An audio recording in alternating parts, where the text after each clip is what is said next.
Hi, my name is Chelsea Fessler, and this week for my video assignment, I'm going to be talking about the visual process and the visual pathways. Here I have my anatomical model of the eye. It's got the muscles, the lacrimal gland, and the optic nerve. The interesting thing about this optic nerve in this particular model is that it curves. So when you turn it around as if this is actually in your eye socket, the curve is going to be going this way, meaning that it is an anatomical model of specifically the left eye, not just either eye, which I think is pretty neat.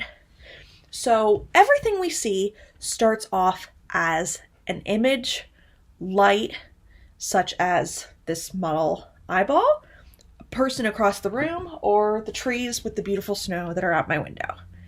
So the first thing the light or the image is going to hit is the tear film layer, which is located here across the eye. It is made of an oil layer, a water layer, and a mucin layer, And this tear film layer is produced by the lacrimal gland. This layer is a protective layer against dust and other things that might enter the eye. Next, light or the image enters the anterior chamber and then through the lens. Right here is our anterior chamber, and if you pop that off, you'll see our lens right here, which Dr. Kenny described as marble-shaped in one of our lectures.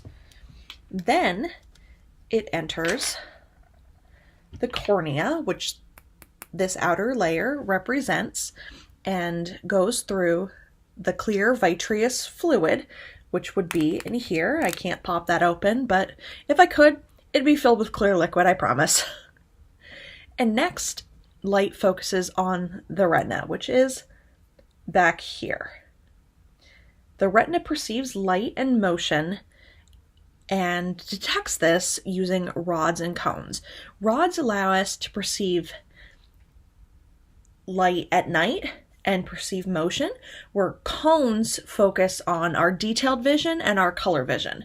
The macula, which is this cluster right here, provides our central vision.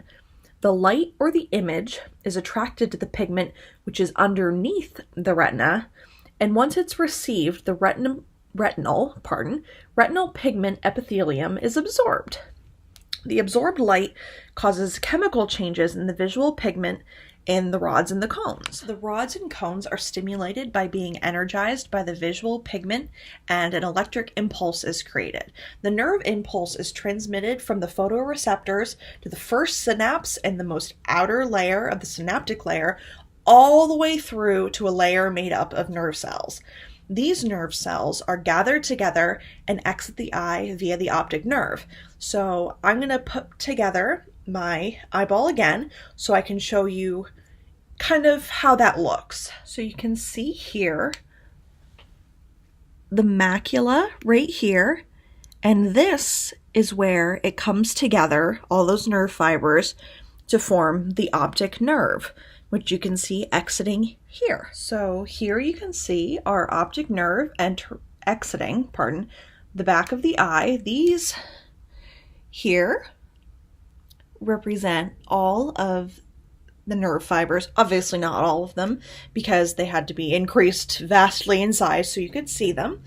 But the optic nerve exits the eye, travels behind the eyeball, back here, into the optic chiasm, through the LGN, the optic radiations, and finally into the visual cortex, which is back here where light and images are made into something that your brain can process. Thank you for listening to my video about the visual process and the visual pathways.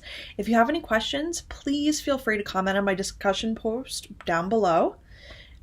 If it's just a question as to something I said, or if I said something incorrect, please let me know so I can put that back in my brain so I don't mess it up again. Thank you.